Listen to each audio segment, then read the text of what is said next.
Napadaan sa piyestahan, may naglilitsunan.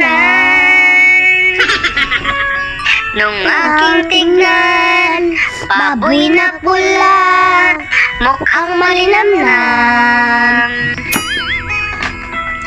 Ang utos ni mama na ako'y maglinis doon sa aming bakuran, ay nakalimutan ko dahil gutom na ako.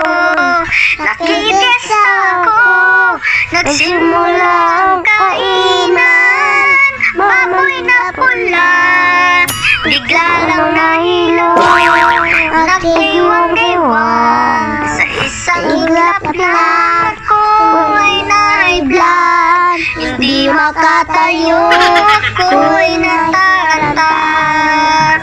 Tumawag yun ang ambulansya, ako ay hindi na makahinga.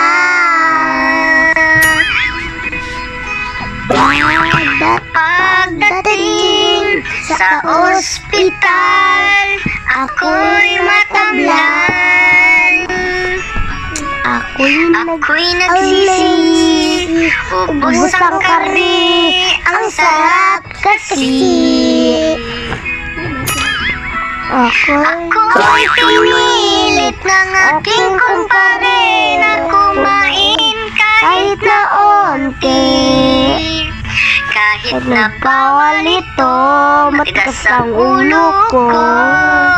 Sinunggaban ko, sarap-sarap ng kain ko. Mantika ito, crispy ang balat, sinawsaw sa tuyo.